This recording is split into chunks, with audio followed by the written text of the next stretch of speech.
The Jordan Show on YouTube. A ver, cuando pensamos en extinciones masivas, casi siempre nos imaginamos asteroides, supervolcanes, una catástrofe que viene de afuera. Pero, ¿y si les dijera que algunas de las peores crisis del planeta no vinieron del espacio, sino que nacieron aquí mismo? ¿Qué tal si el motor de la destrucción fue, irónicamente, el propio éxito de la vida? Para entender esto, imaginen un mar antiguo. Es cálido, no muy profundo, lleno de luz, un paraíso. La vida está por todos lados, en una explosión de actividad.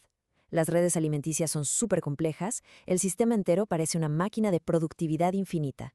Es, en serio, la vida en su máximo esplendor. Y justo aquí, en la cima del éxito, es donde la historia da un giro oscuro. De manera muy sutil, casi sin que nadie se dé cuenta, el oxígeno del agua empieza a desaparecer. Y la causa no es un meteorito ni nada externo, no. Es una consecuencia directa de que hay demasiada vida. Tanta que la maquinaria de reciclaje del planeta simplemente no se da abasto y empieza a consumir el oxígeno mucho más rápido de lo que puede producirlo. Lo que vamos a desglosar es, en el fondo, una idea que va en contra de nuestra intuición. No estamos hablando de mala suerte cósmica. Estamos hablando de una falla interna del sistema, un colapso que fue impulsado por la propia biosfera, cuando su motor se aceleró y se quedó sin frenos. Miren, aquí el contraste es clarísimo. La historia que siempre nos cuentan es la de un golpe externo que daña a la Tierra y la vida sufre las consecuencias. Pero la historia que vamos a ver, la que está escrita en las rocas, es sobre un poder interno. La vida misma, con su increíble capacidad de crecer, puede llegar a desestabilizar el mundo del que depende por completo. Y es que para entender este colapso no hay que empezar con la muerte, sino con una explosión de vida. El problema, increíblemente, no nace de la escasez, sino de una abundancia tan, pero tan abrumadora que se vuelve tóxica para el sistema. La cadena de eventos es casi como una receta para el desastre. Primero, llega una cantidad enorme de nutrientes al océano, como el fósforo. Piensen en ello como un superfertilizante. Esto provoca un boom de productividad, una explosión de vida a escala global. Pero claro, es un crecimiento que no se puede sostener. La vida se multiplica tan rápido que agota otros recursos y de repente muere en masa, dejando una capa gigantesca de materia orgánica en el fondo del mar.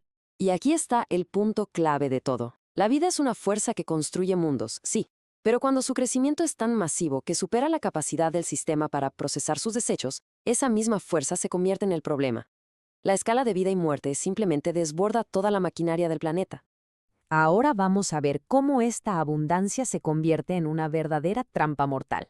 Porque lo que pasa después es el desmantelamiento del sistema de soporte vital más básico que existe, la infraestructura de oxígeno en el agua.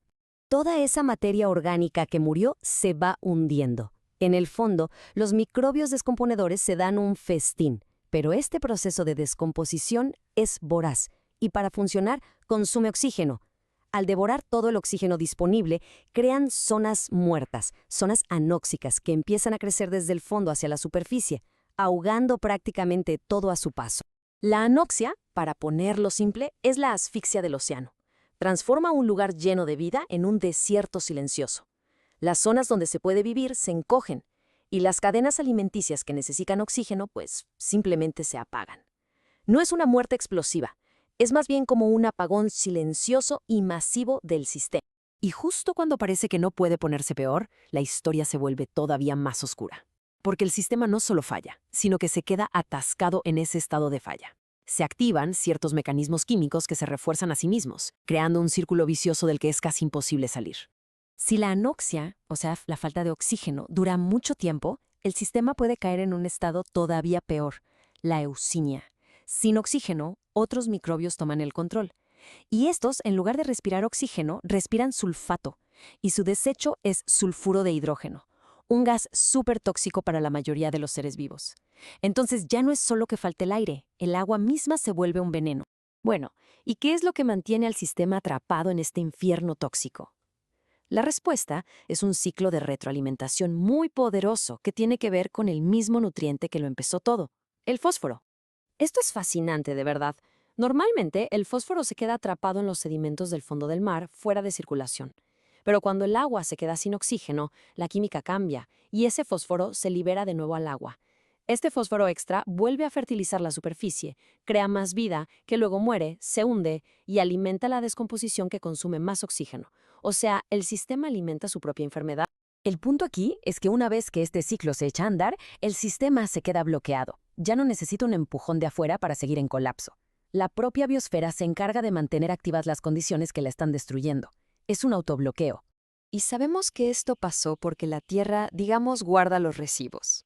Por todo el mundo, los geólogos encuentran estas capas de roca muy oscura, llenas de carbono, conocidas como esquistos negros. Estas rocas son, literalmente, la huella dactilar de antiguos mares sin oxígeno, el registro fósil de un océano asfixiado.